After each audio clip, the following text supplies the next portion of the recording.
من يهده الله فلا مضل له ومن يضلل فلا هادي له وأشهد أن لا إله إلا الله وحده لا شريك له وأشهد أن محمدا عبده ورسوله.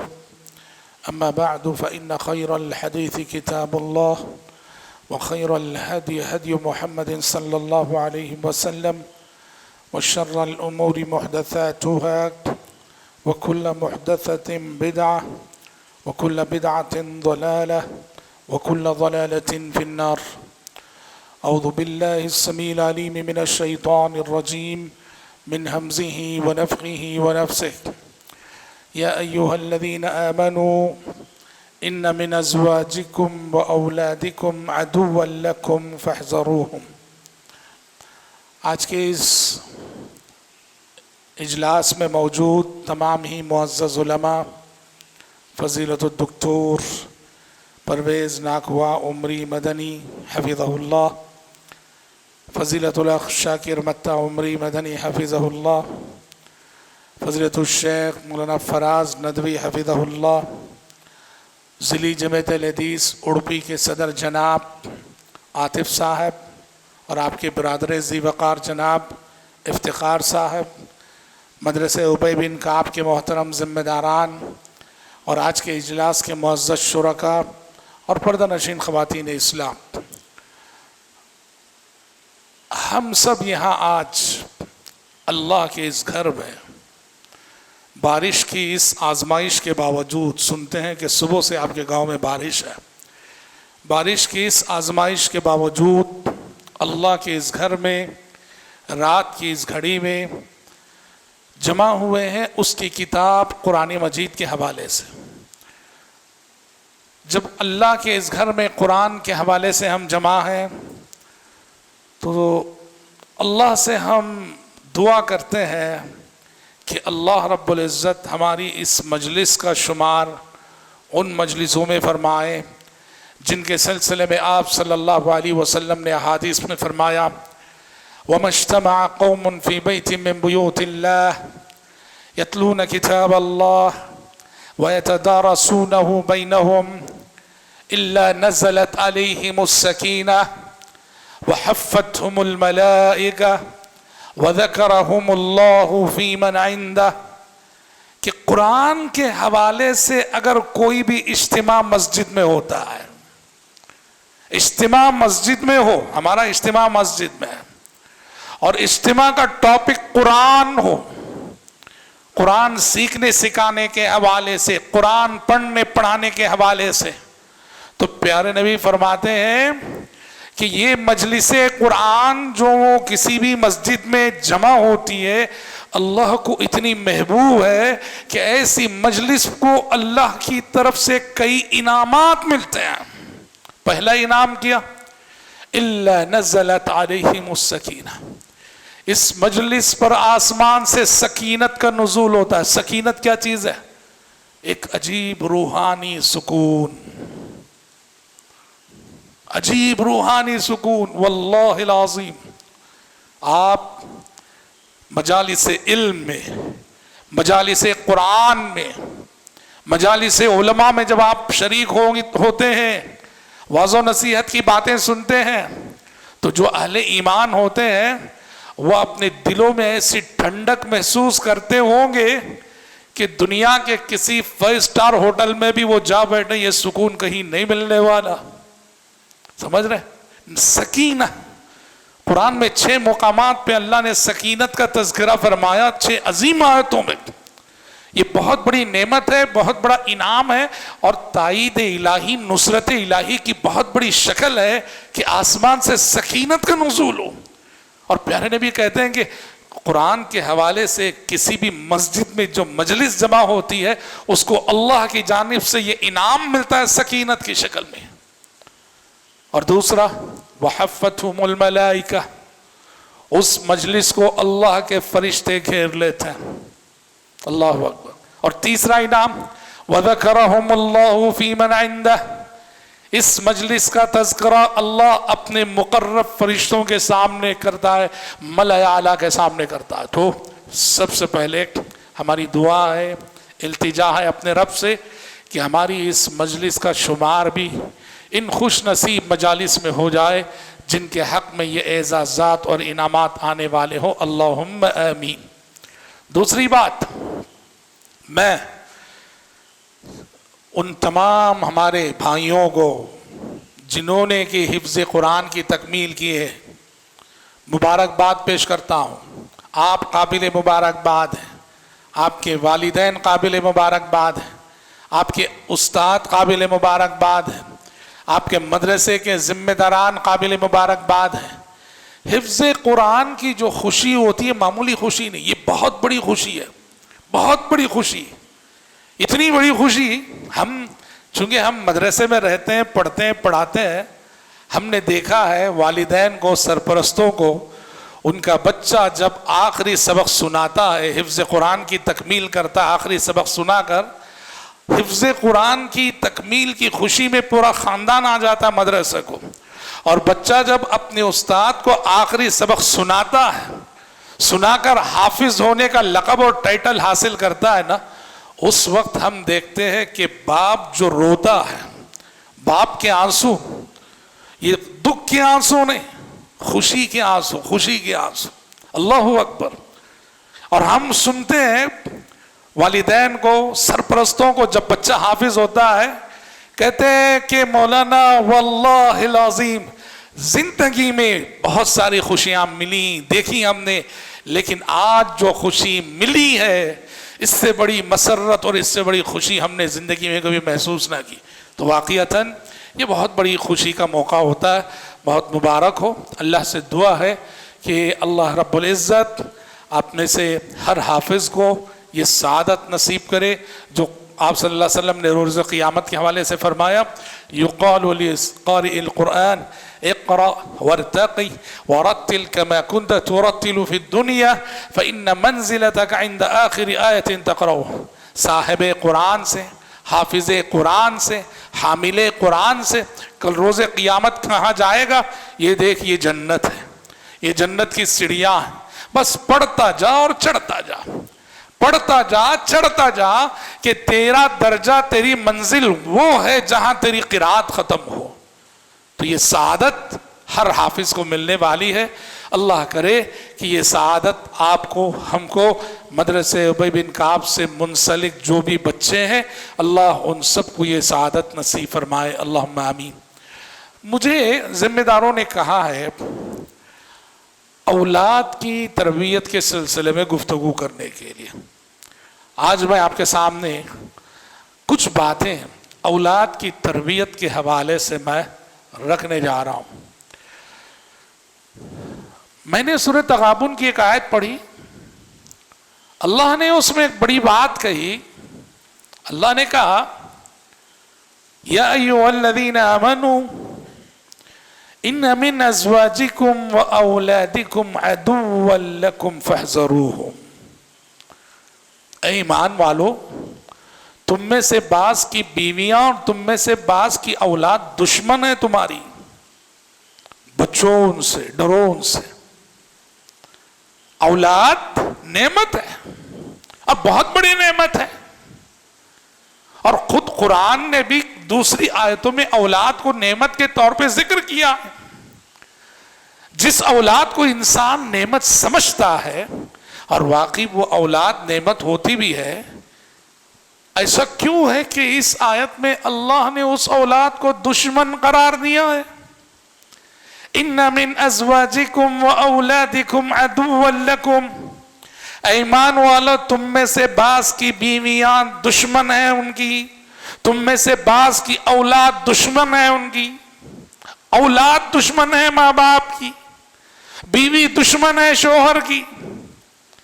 اولاد جسے کہ نعمت کہا گیا، وہ نعمت اس آیت میں دشمن کیوں ہو گئی؟ ہاں، اولاد جب ایمان اور عمل کے معاملے میں ماں باپ کے نقش قدم پہ نہ چلے، بگڑی اولاد، نافرمان اولاد، بے ایمان اولاد، بے نمازی اولاد، وہ اولاد نہیں، قرآن کہتا ہے وہ تمہارا دشمن ہے۔ اس کو سمجھنے کے لیے آپ حضرت نوح علیہ السلام کے واقعے کو سامنے رکھیے گا۔ نوح علیہ السلام، اللہ اللہ، ایک بگڑی اولاد کی وجہ سے، ایک نافرمان بچے کی وجہ سے کتنے بڑے امتحان سے گزرتے ہیں ایک پیغمبر جو کہ اولو العزم پیغمبر ہے۔ اللہ اکبر۔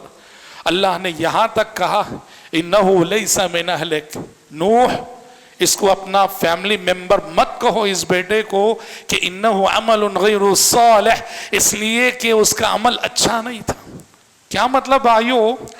اولاد جب بگڑ جاتی ہے تو وہ نعمت نہیں، نقمت بن جاتی ہے، امتحان بن جاتی ہے، آزمائش بن جاتی ہے، عذاب بن جاتی ہے۔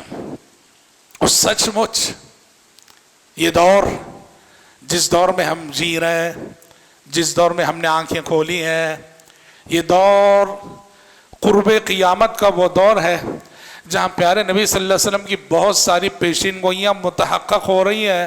اس میں سے ایک پیشین گوئی یہ ہے کہ قیامت کے قریب اولاد ماں باپ کے ساتھ غلاموں جیسا سلوک کرے گی۔ یہ ہو رہا ہے، آج ہم دیکھ رہے ہیں، سمجھ رہے ہیں؟ آج دو جنریشن میں کتنا فرق ہے جانتے ہیں؟ دو جنریشن میں صرف باپ کو دیکھو تو اللہ کا ولی، بیٹے کو دیکھو تو شیطان کا ولی۔ دو جنریشن میں ہم اپنا ایمان، اپنا عقیدہ، اپنے اخلاق کو اپنی دوسری نسل میں شفٹ کرنے میں ناکام ہیں۔ یاد رکھنا، اولاد جب بگڑ جاتی ہے تو بہت بڑا مسئلہ۔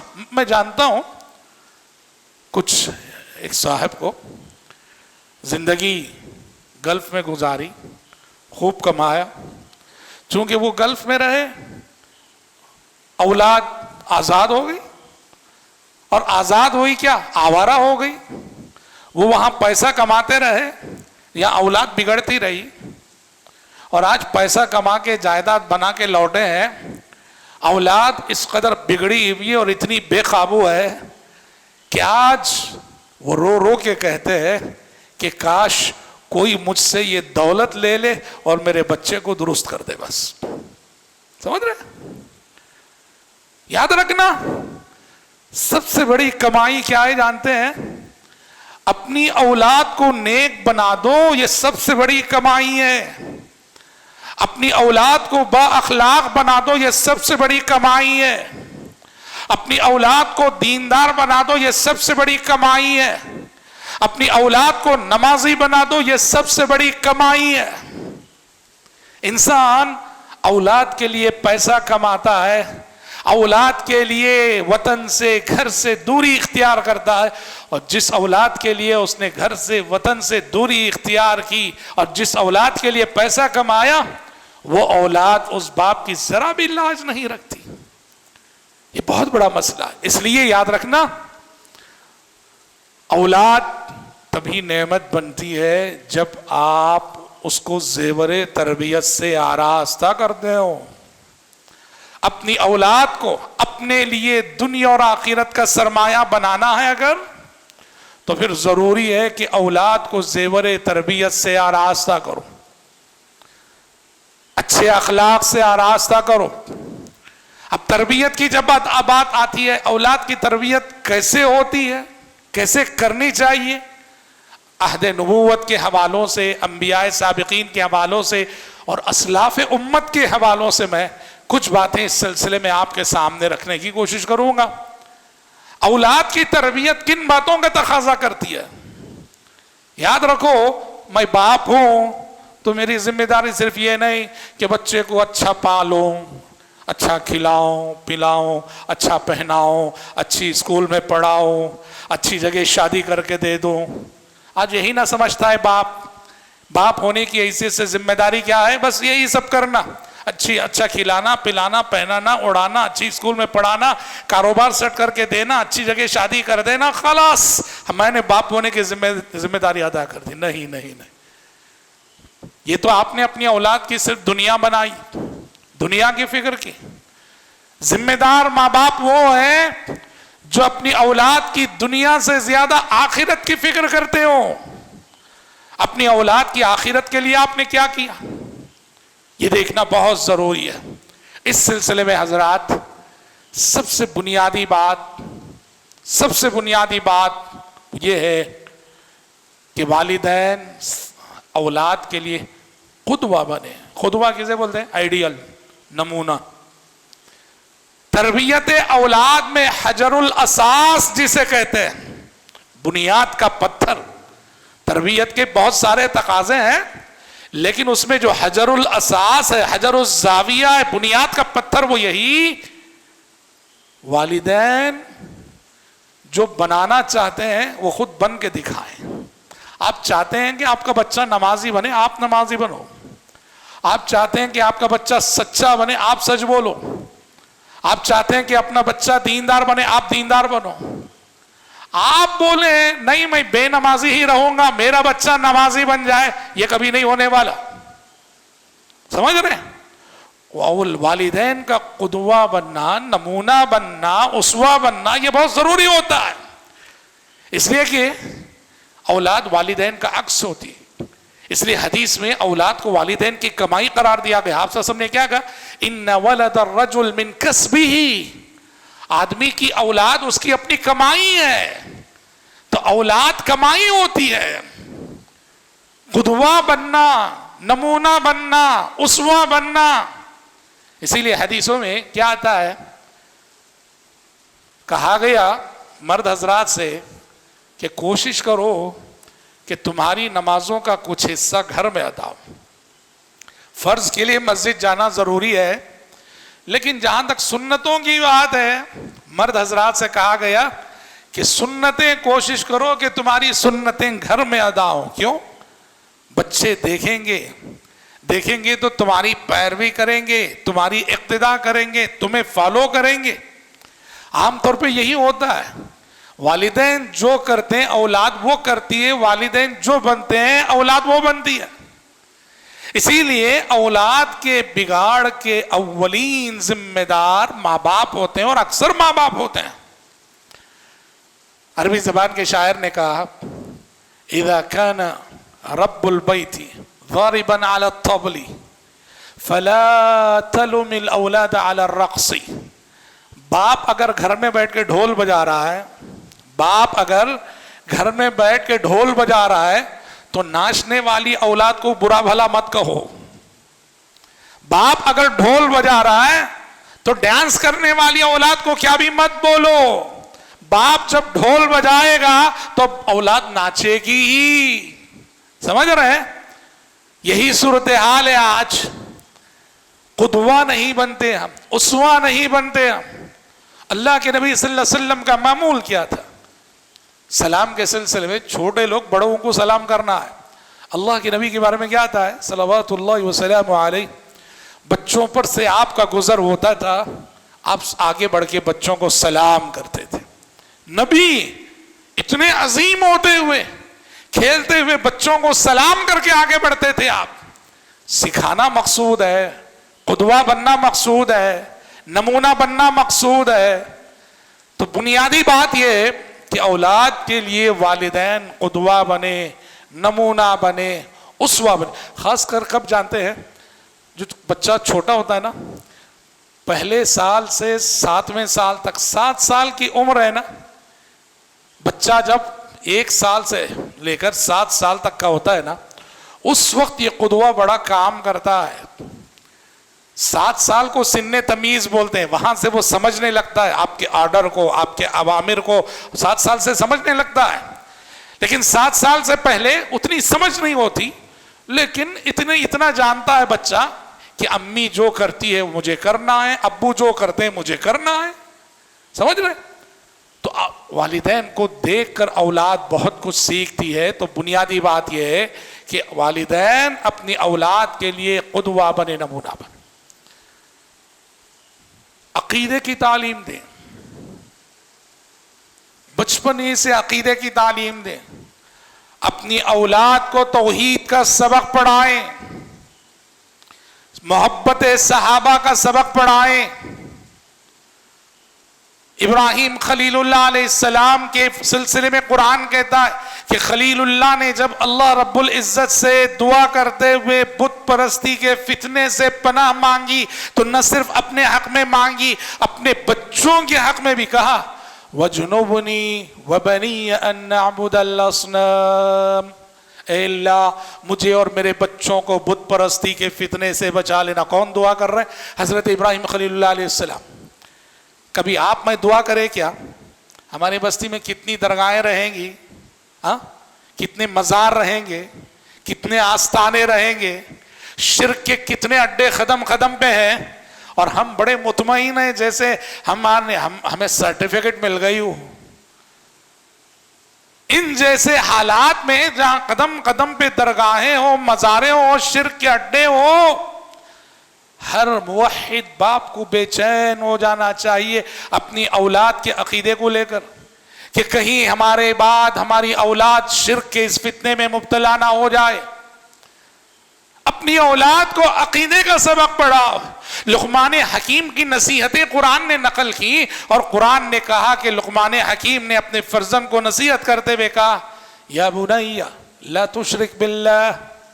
پہلی نصیحت لقمان حکیم اپنے بچے کو کر رہا ہے، بیٹے ہوشیار، اللہ کے ساتھ کبھی شرک نہ کرنا، ان الشرک لظلم عظیم، شرک سب سے بڑا گناہ ہے. عقیدے کی تعلیم دو اپنے بچے کو. اور عقیدے کی جب بات ہم کرتے ہیں تو صرف توحید اور شرک کی حد تک نہیں، عقیدے کے اور سارے ابواب. محبت صحابہ کا سبق پڑھاؤ، بچپن ہی میں صحابہ کی عظمت کو گھول کے پلا دو. حضرت انس فرماتے ہیں، حضرت انس دور صحابہ اور دور تابعین کا معمول بتاتے ہوئے کہتے ہیں كانوا يعلمون اولادهم حب الشيخين كما كانوا يعلمونهم السورة من القرآن. یہ سنیے گا کیا کہہ رہے ہیں حضرت انس. دور صحابہ میں، دور تابعین میں لوگ اپنے بچوں کو ابو بکر اور عمر کی محبت کی تعلیم ویسے ہی دیا کرتے تھے جیسے حفظ قرآن کی تعلیم دیا کرتے تھے. اللہ اکبر، کتنی بڑی چیز ہے. ہاں، حالانکہ ان کے دور سے زیادہ فتنے آج ہیں. صحابہ کی تنقیص کرنے والے، صحابہ کی تحقیر کرنے والے، صحابہ کی تکفیر کرنے والے، صحابہ کی شان میں گستاخیاں کرنے والے آج جتنے چاہے اتنے ملیں گے آپ کو. موجودہ دور کے ہمارے دانشوروں میں بہت ملیں گے. ہاں، ایسے میں بہت ضروری ہوتا ہے خلفائے راشدین، عشرہ مبشرہ، امہات المومنین، جمیع اصحاب رسول کی محبت بچپن ہی میں گھول کے پلا دیں. اور یوں پلا دیں کہ بچے کے سامنے اگر کسی صحابی کا منفی تذکرہ آئے اس کی ایمانی غیرت جاگ اٹھے. دور صحابہ اور دور تابعین سے یہ معمول شروع ہو چکا تھا کہ کما كانوا يعلمون السورة من القرآن. قرآن جس اہتمام سے اپنے بچوں کو سکھاتے تھے، ابو بکر عمر رضی اللہ عنہما کی محبت کی بھی ویسی ہی وہ تعلیم اپنے بچوں کو دیا کرتے تھے. تو بنیادی چیز عقیدے کی تعلیم. عقیدے کی تعلیم کے بعد قرآن مجید سے رشتہ، اپنے بچوں کا تعلق، اپنے بچوں کا رشتہ قرآن سے جوڑنا، قرآن کی تعلیم دینا، قرآن پڑھنا سکھانا، قرآن ناظرہ سکھانا، قرآن حفظ کروانا، یہ ہر ماں باپ کی ذمہ داری. اور آپ تصور کیجئے نا، یعنی حضرت عمر بن سلمہ کی جو بات آتی ہے، کیا عمر تھی حضرت عمر بن سلمہ کی؟ حضرت عمر بن سلمہ کی عمر صرف اور صرف 7 سال. سوچئے وہ دور کیسا تھا، وہ لوگ کیسے تھے، وہ ماں باپ کیسے تھے. مدینے کے قریب ایک دیہات تھا، اس دیہات کے رہنے والے تھے عمر بن سلمہ، 7 سال کے کم عمر صحابی، یہ ہمارے معصوم بچے جیسے ہیں ویسے. ان کی بستی میں مسجد بنی. مسجد بننے کے بعد یہ ہوا کہ اب امام کون بنے گا، امام کس کو بنائے. تو پیارے، اور یہ کب کی بات ہے، پیارے نبی کی زندگی میں ہوا، یہ پیارے نبی کے جیتے جی ہوا. یہ نبی مدینے میں موجود ہیں، مدینے کے قریب کے دیہات کی بات ہے. یہ مسجد بنی اور بستی والوں نے مل کے مشورہ کیا امام کسے بنایا جائے. تو حدیث سنائی گئی کہ بھائی پیارے نبی کی تعلیم تو یہ ہے کہ یہ القوم اقرأہم لکتاب اللہ، کہ امامت کا حقدار تو وہ ہے جسے قرآن سب سے زیادہ حفظ ہو، قرآن سب سے زیادہ یاد ہو. پوری بستی میں دیکھا گیا اس معیار پر کون سب سے زیادہ کھرا اترتا ہے، قرآن سب سے زیادہ کسے یاد ہے. حیرت کی بات تھی کہ بڑے بڑوں کو پیچھے چھوڑ کر یہ 7 سال کا بچہ عمر بن سلمہ پوری بستی میں نمبر 1، اللہ اکبر، فرسٹ رینک. کیوں؟ کہ جو قرآن اس بچے کے سینے میں محفوظ تھا. اچھا وہ کیسے محفوظ ہوا؟ بچوں کا شوق بھی دیکھو نا. حضرت عمر بن سلمہ کیا بولتے ہیں، ہمارا جو گاؤں تھا وہ مدینے کے راستے میں تھا. تو حضرت عمر بن سلمہ کہتے ہیں جتنے لوگ نبی سے ملنے جاتے تھے وہ جب واپس ریٹرن ہوتے تھے نا، میں ان سے راستے میں ملتا تھا، مل کے پوچھتا کیا کیا صورتیں آپ یاد کیے نبی سے. ان لوگوں کو پوچھ پوچھ کر میں نے اتنا قرآن یاد کر لیا کہ پوری بستی میں سب سے بڑا حافظ میں بن گیا. پوری بستی نے مل کر باتفاق آرا ان کو اپنی مسجد، اپنی بستی کی مسجد کے محراب میں بحیثیت امام آگے بڑھایا. یہ قرآن ہے. ان اللہ یرفع بہذا الکتاب اقواما، اللہ اس کتاب کے ذریعے سے کچھ لوگوں کو سر بلند کرتا ہے. 7 سال کی عمر کا بچہ اپنے قبیلے کا امام بن گیا. تو اس سے اس دور میں جو تربیت کا ماحول تھا اس سے روشنی پڑتی ہے. الحمدللہ مسلمانوں میں اس چیز کا اہتمام ہے، خاص کر دیندار گھرانوں میں اپنے بچوں کو چھوٹی چھوٹی صورتیں یاد کرواتے ہیں بچپن سے ہی. سورۃ الاخلاص مسلمانوں کے بچے کو یاد رہتی ہے. الحمدللہ آیت الکرسی ان جیسی آیتیں یاد رہتی ہیں. تو حفظ قرآن سے رشتہ جوڑنا یہ بہت ضروری ہے. اچھا، تعلیم اور تربیت کے ساتھ ساتھ بچے ہوتے ہیں نا، ہاں بچے پھر بھی بچے ہیں. بچوں کی کچھ خواہشیں ہوتی ہیں جی، بچوں کی کچھ ارمانیں ہوتی ہیں. ہاں تو کیا کرنا، تعلیم اور تربیت میں بچوں کی نفسیات کو سامنے رکھ کے ذرا ان کو کبھی گفٹ دے دیا کرو. سمجھ رہے؟ ہاں حضرت ابراہیم بن ادہم فرماتے ہیں، بہت بڑے زاہد عابد علماء سلف میں سے، کہ میرے ابو نے مجھ سے کہہ رکھا تھا کہ ابراہیم اللہ کے نبی کی جتنی حدیثیں یاد کرو گے. ابراہیم بن ادہم پوری اسلامی تاریخ میں ایک نامور عابد و زاہد کی حیثیت سے جانے جاتے ہیں. زہد کے بہت سارے اقوال ان کی طرف منسوب ہیں، زہد کی بہت ساری شاعری ان کی طرف منسوب ہے. بڑے عابد و زاہد. ان کی لائف ہسٹری ضرور پڑھنا.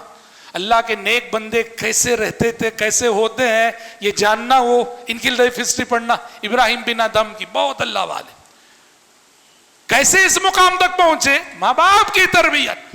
کہتے ہیں اپنے باپ کے بارے میں، میرے ابو نے بچپن میں مجھ سے کہہ رکھا تھا ابراہیم جتنی حدیثیں حفظ کرو گے ہر حدیث پر 1 درہم انعام دوں گا میں.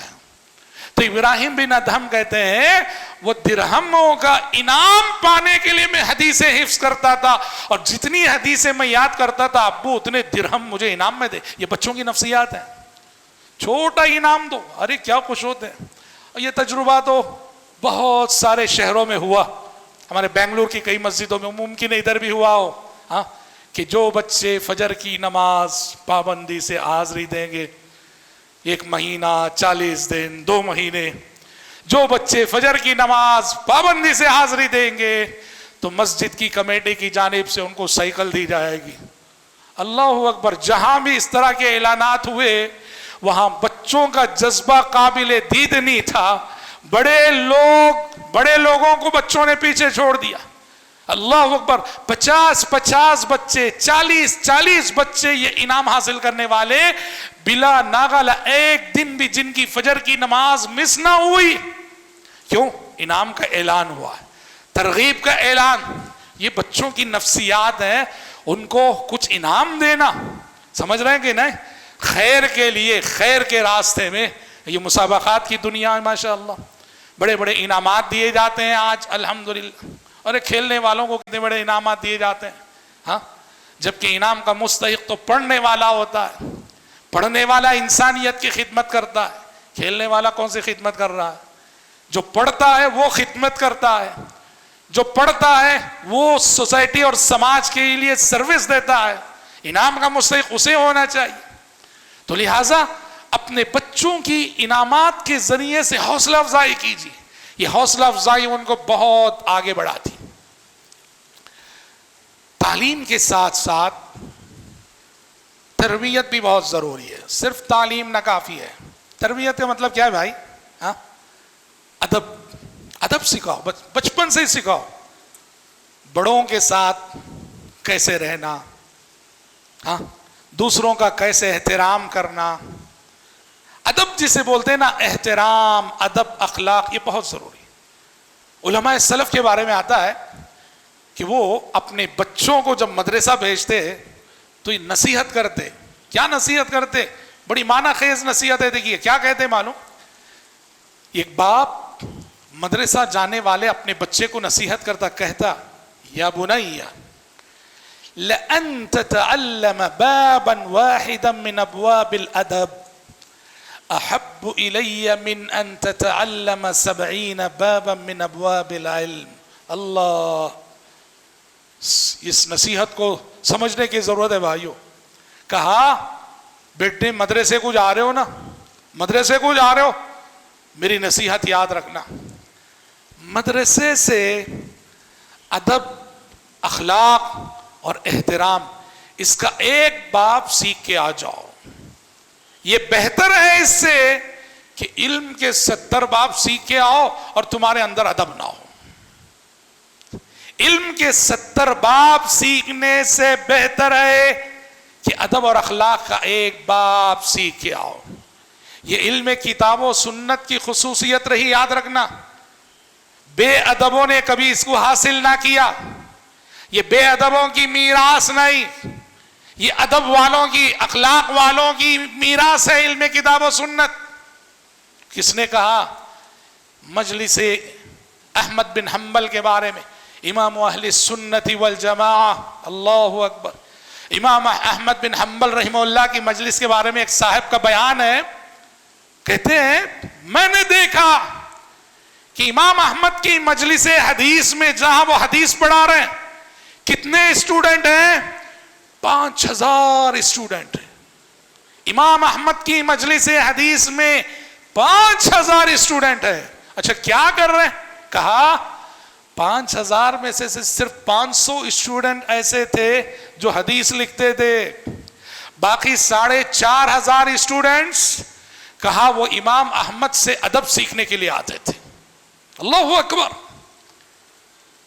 5000 اسٹوڈنٹس میں سے 500 ہیں جو علم حاصل کر رہے ہیں، اور باقی 4500 ہیں وہ امام اہل سنت والجماعہ امام احمد بن حنبل سے ادب، اخلاق، احترام، یہ سب سیکھنے کے لیے آ رہے ہیں. تو اس لیے اپنے بچوں کو ادب کی تعلیم بچپن ہی سے دو. ماں باپ کے سامنے اونچی آواز سے بات نہیں کرنا، نگاہیں جھکا کے بات کرنا. بڑے جب بول رہے ہوں بڑوں کے سامنے خاموش رہنا. ہاں حدیثوں میں، کئی ایک حدیثوں میں ایسا آیا ہے، کسی بھی اہم میٹر میں جب چھوٹے عمر کے صحابی گفتگو کرنے جاتے تو پیارے نبی کہتے کبر کبر، تم خاموش رہو، جو بڑے ہیں ان کو بولنے دو. جب بڑے بولتے ہیں تو چھوٹوں کو خاموش رہنا چاہیے. سمجھ رہے ہیں کہ نہیں؟ تو ادب بہت بڑی چیز ہے. اسلاف کے علم میں اسی لیے برکت تھی کہ ان کے علم کے ساتھ ادب کا حسین امتزاج رہا کرتا تھا. اپنے بچوں کو تعلیم کے ساتھ تربیت اور ادب بھی سکھائیے. اچھا عام طور پر دیکھو، ہمارے سماج کی بات میں کرتا ہوں. ہمارے سماج میں کیا ہوتا ہے جی، چھوٹے بچوں سے جب غلطیاں ہوتی ہیں نا، چھوٹے بچے، ارے بچہ ہے کرنے دو، بچہ ہے کرنے دو. ہم سمجھتے ہیں کہ غلطی کوئی بڑا انسان کرے تبھی روکنا ہے. چھوٹے بچے، ارے بچہ ہے کرنے دو کرنے دو. اب چنانچہ آپ دیکھتے ہیں کتنے ماں باپ ایسے ہیں اپنی چھوٹی بچیوں کو بچپن ہی سے نیم اریاں لباس پہناتے ہیں. کیا ہے؟ ارے ابھی تو بچی ہے نا. اسکرٹس جیسا لباس پہناتے ہیں، ابھی تو بچی ہے نا. بنا آستین والا جمپر پہناتے ہیں، پورا ہاتھ دکھ رہا، ابھی تو بچی ہے نا. آپ نہیں سمجھتے ایسا لباس پہنا کر بچپن سے ہی اپنی بیٹیوں کی شرم و حیا کو تم رخصت کر رہے ہو. غیر ساتر لباس، ٹھیک ہے کہ ابھی وہ 7 سال کی ہے، 8 سال کی ہے، 6 سال کی ہے، اگر ابھی سے تم نے اس کو پوری طرح سے ساتر لباس نہیں پہنایا تو آپ اس کی غیرت کو ختم کر رہے ہیں، آپ اس کی شرم و حیا کو ختم کر رہے ہیں. آپ تو ایک تصور ہے کہ چھوٹے بچے غلطی کرے تو نہیں. حدیثیں پڑھیے، کتنی حدیثیں. چھوٹے بچوں سے جب غلطی ہوتی ہے بولنا، ہاں محبت سے بولنا یہ ضروری ہے، ڈانٹ ڈپٹ غصہ وہ سب کام نہیں آتا. شفقت، محبت، پیار، اپنائیت، تربیت اس سے ہوتی ہے. ڈانٹ ڈپٹ غصہ ولاون نہیں، شفقت شفقت شفقت. سمجھ رہے؟ حضرت کون تھے؟ حسن رضی اللہ عنہ، راستے میں صدقے کی کھجور گری ہوئی تھی. حضرت حسن چھوٹے سے بچے، کھجور اٹھائی، کھجور اٹھا کے کھا لیا. پیارے نبی نے فوراً کہا کھخ کھخ بیٹے تھوک دو تھوک دو. پھر کہا نہیں جانتے بیٹے کہ ہم آل محمد صدقہ نہیں کھایا کرتے؟ امکان تھا کہ وہ جو کھجور ہے صدقے کی ہو، امکان تھا، اس لیے آپ نے اپنے نواسے کو بچپن ہی سے تربیت، چھوٹا بچہ ہے کھانے دو، نہیں تھوک دو بیٹا تھوک دو. نہیں جانتے کہ ہم آل رسول صدقہ ہمارے لیے حلال نہیں ہے. ایک اور صحابی کہتے چھوٹا سا بچہ میں دسترخوان میں بیٹھا تھا پیارے نبی کے ساتھ، وہ جو اجتماعی برتن ہوتا ہے نا، ہاں اجتماعی برتن جس میں سب مل کے ایک ساتھ کھاتے ہیں، ویسا برتن تھا. تو کہتے ہیں میں پیارے نبی کے ساتھ بیٹھا ہوں، برتن میں کبھی ہاتھ ادھر ڈال رہا ہوں، کبھی ادھر ڈال رہا ہوں، کبھی ادھر ڈال رہا ہوں. تو پیارے نبی نے کہا یا غلام، او بیٹے سنو، سم اللہ سم اللہ، آداب سکھا رہے.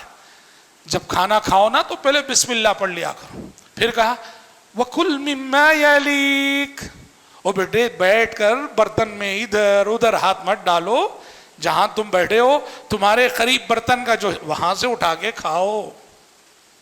یہ چھوٹے بچوں کو سمجھایا جا رہا ہے. تو لہذا بچوں کی غلطیوں کو اس لیے نظر انداز نہ کریں کہ وہ بچے. اچھا ابھی ہم نے کہا غصہ نہیں کرنا چاہیے، ڈانٹنا نہیں چاہیے، ٹھیک. شفقت، شفقت سے ہی حضرت انس کیا فرماتے ہیں؟ ہاں کم سنی میں ان کی ماں لا کے چھوڑ گئی اللہ کے نبی کی خدمت کے لیے. فرماتے ہیں 10 سال میں نے خدمت کی، پورے 10 سال میں پیارے نبی نے کبھی غصہ کیا ہو، ڈانٹا ہو، مجھے یاد نہیں پڑتا. کیا کیا کیا شفقت ہے. بچوں کی تربیت شفقت سے ہی ہوتی ہے، شفقت سے کرو.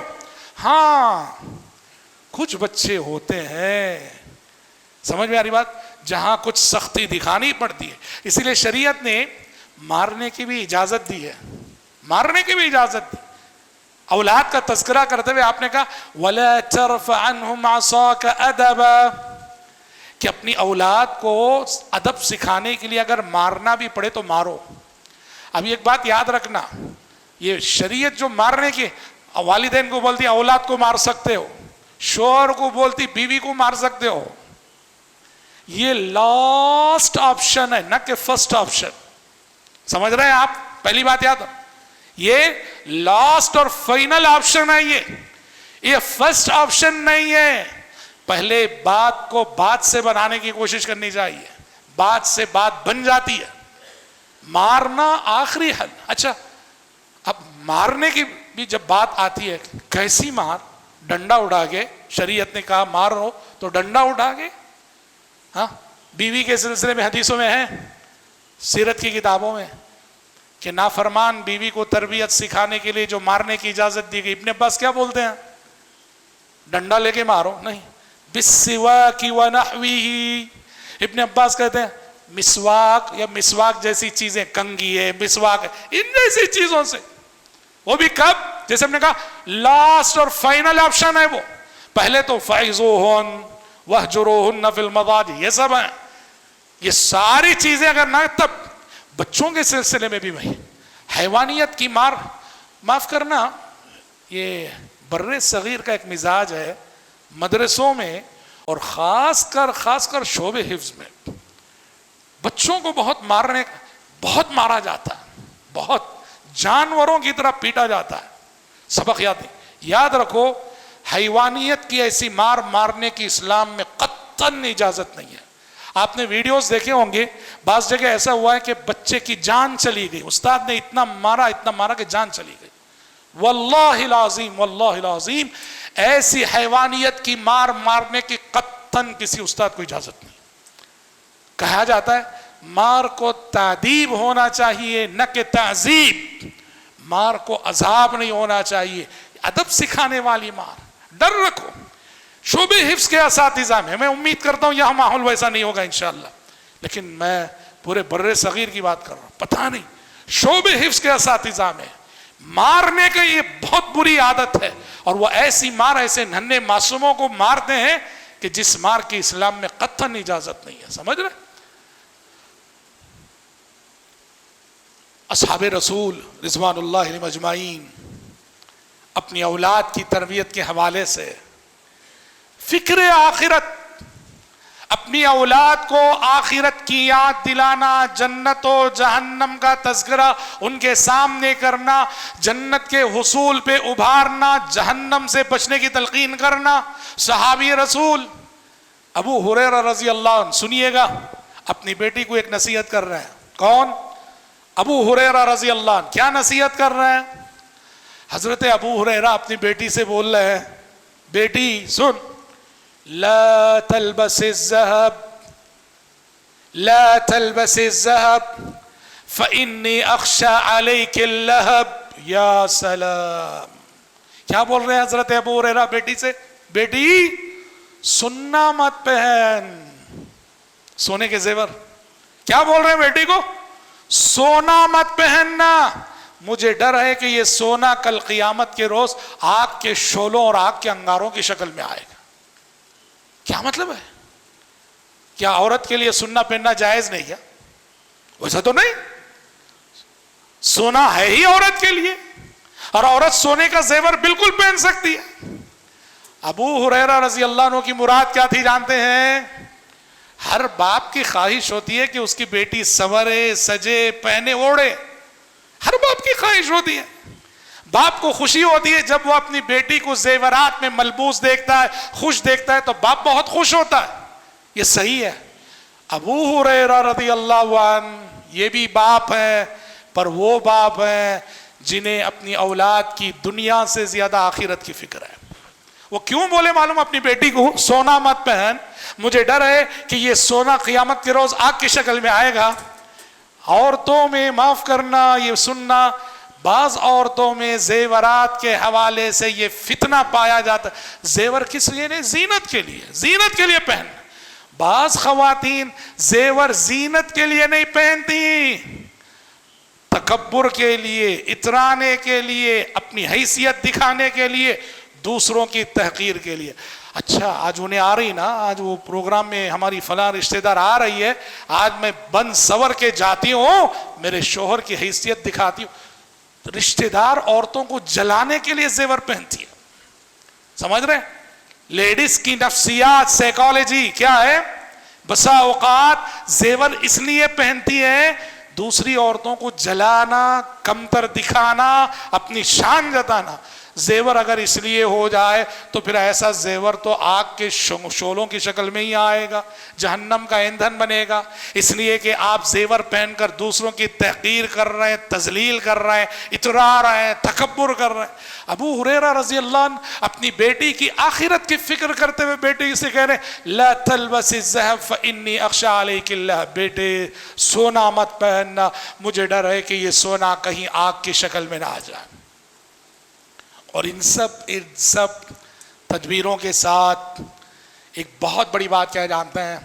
ان سب تدبیروں کے ساتھ دعاؤں کا سہارا لینا نہ بھولو. دعا بہت بڑی چیز ہے. ماں باپ کی دعا اولاد کے مستقبل کو سنوار دیتی ہے. تم اپنی اولاد کے لیے بڑا سے بڑا تحفہ جو دے سکتے ہو وہ دعا ہے. ہاں دعا کب کرتے معلوم؟ ہم معاف کرنا، یہ بھی دعا کب کرتے معلوم؟ ہم اولاد جب بگڑ جاتی ہے، باغی ہو جاتی ہے، نافرمان بن جاتی ہے، ہماری بات تب دعائیں شروع کرتے ہم. قرآن کیا کہتا ہے؟ قرآن کیا کہتا ہے؟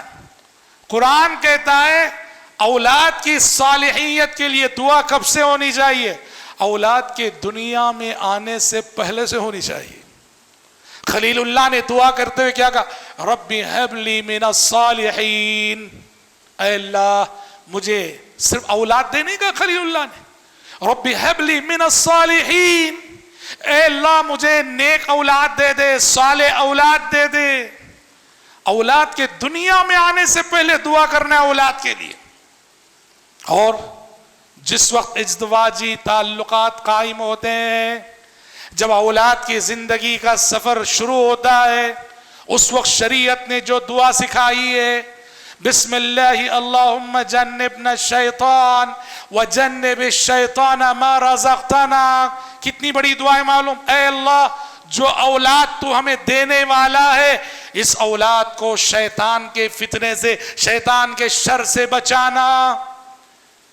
اگر یہ دعا ہم نے نہ کی تو اپنی اولاد کے حق میں اولین غلطی ہم خود کر رہے ہیں۔ ماں باپ دعاؤں کا سہارا لینا ضروری ہے۔ قرآن نے عباد الرحمن کی صفات بتاتے ہوئے کہا، رحمان کے بندے ان کی دعا ہوتی ہے والذین یقولون ربنا هب لنا من ازواجنا وذریاتنا قرۃ اعین واجعلنا للمتقین اماما۔ رحمان کے بندے وہ ہیں جو ہمیشہ یہ دعا کرتے ہیں، اے اللہ ہمیں ہماری بیویوں اور ہمارے بچوں سے آنکھوں کی ٹھنڈک نصیب فرما اور ہمیں متقیوں کا امام بنا دے۔ کیا پیاری دعا ہے! یہ شادی کے بعد ہی نہیں، شادی سے پہلے سے پڑھنا یہ دعا، سمجھ رہے ہیں؟ شادی سے پہلے سے پڑھو گے تو نیک بیوی ملے گی، نیک اولاد ملے گی۔ اللہ بیوی بچوں کو آنکھوں کی ٹھنڈک بنا، یعنی ہمارے بیوی بچے ایسے ہوں کہ ان سے سکون ہی سکون ملے ہمیں۔ اور وجعلنا للمتقین اماما، ہمیں متقیوں کا امام بنا دے، یعنی میرے سارے فیملی ممبرز کو اے اللہ متقی بنا دے کہ میں سرپرست ہونے کی حیثیت سے متقیوں کا امام بن جاؤں۔ دعائیں کرنا نہ بھولو، دعاؤں کا سہارا لینا نہ بھولو۔ بہرحال باتیں بہت ہو سکتی ہیں، میں اپنی گفتگو کو زیادہ تو یہ ایک بات میں کہہ کے جو ہے ضروری سمجھتا ہوں اس ٹاپک پہ کہ آج کل ہمارے بچے، وہ لڑکا ہو کہ لڑکی، شادی کے بعد فیملی لائف میں ناکام ہوتے ہیں۔ شادی کے بعد ان کی جو فیملی لائف ہے، فیملی لائف میں ناکام ہوتے ہیں، سکسس نہیں ہوتے۔ اب اس میں کچھ تو ان کی غلطیاں، کچھ ماں باپ کی غلطیاں ہوتی ہیں۔ کیا غلطی بھائی؟ مثال کے طور پر میں ایک باپ ہوں، مجھے اللہ نے بیٹی دی تھی، میں بیٹی کو اتنے آرام میں پالا ہوں کہ شادی سے پہلے تکلیف کسے بولتے میری بیٹی نے جانا ہی نہیں۔ ہر قسم کا عیش میں نے دیا، کبھی ایئر کنڈیشن کمرے کے سوا کوئی یہ سوئی نہیں میری بیٹی نارمل کمرے میں۔ یہ جو ہمارے پالنے کا انداز ہے نا، اپنے بچوں کو لاڑ اور پیار میں آرام پسند بنا دینا، عیش پرست بنا دینا، یہ چیز ان کی فیملی لائف میں ان کے لیے پرابلم کھڑی۔ سسرال جاتی، سسرال میں کچھ پرابلمس آتے، دکھ آئے تو اسے کیسے برداشت کرنا، ناموافق مزاج سے کیسے فیس کرنا، یہ سب ٹریننگ دینا ضروری ہے۔ اپنے بچوں کو یہ سب ٹریننگ دو کہ جو تمہارا حریف ہوتا ہے، تمہارے سلسلے میں حسد کا جذبہ رکھتا ہے، اسے کیسے فیس کرنا، حکمت کسے کہتے ہیں، تکلیفوں پہ کیسے صبر کرنا، یہ سب ٹریننگ دینا ضروری ہے۔ اگر یہ سب تربیت آپ اپنے بچوں کے نہیں دو گے تو ان کی فیملی لائف کے برباد ہونے کے ذمہ دار میں خود رہوں گا اور آپ خود رہیں گے۔ آج کل یہ بہت بڑا مسئلہ ہے، شادیاں نہ ہوتی ہیں اور کیا مہینوں میں سب، اور سال دو سال میں سب رشتے ختم ہو رہے ہیں، چھوٹی چھوٹی باتیں، چھوٹے چھوٹے مسائل، سمجھ میں آ رہی بات؟ برتن دھونا نہیں آتا، کپڑے دھونا نہیں آتا، ایک چیز پکانا نہیں آتا، کیوں؟ آرام سے رکھیں ہم بچوں کو گھر میں؟ نہیں، اپنے بچوں کو مشقتوں کی عادت ڈالو، ناموافق حالات کو فیس کیسے کیا جاتا ہے یہ سب سکھاؤ۔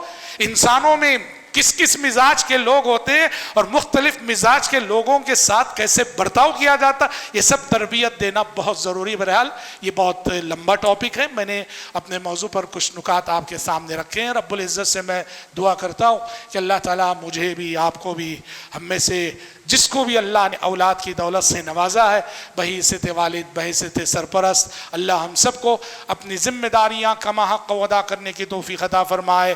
اللہ ہم میں سے ہر شخص کی اولاد کو اس کے لیے دنیا اور آخرت کا سرمایہ بنائے، اور جس کی اولاد نافرمان ہے، باغی ہے، اللہ اس اولاد کو ہدایت دے وے۔ ربنا هب لنا من ازواجنا وذرياتنا قرة اعین واجعلنا للمتقین اماما۔ میں گفتگو کے اختتام پر ابی بن کعب کے ذمہ داران ہمارے بھائی فیصل، آپ سب کا شکر ادا کرتا ہوں، اور خصوصاً آج کے پروگرام کے آپ شرکا حضرات، ہماری مائیں بہنیں، اتنی بارش کے باوجود، موسم کی خرابی کے باوجود آپ لوگوں نے اس پروگرام میں حاضری دی ہے اتنی بڑی تعداد میں، اللہ آپ سب کے آنے کو قبول فرمائے۔ جس طرح سے رب العزت نے آج ہمیں یہاں اس کے گھر میں جمع کیا، کل روز قیامت اللہ جنت الفردوس میں بھی ہم سب کو اسی طرح اکٹھا فرمائے، اللہم آمین۔ وصلی اللہ وسلم علی خیر خلقہ محمد وآلہ وصحبہ اجمعین۔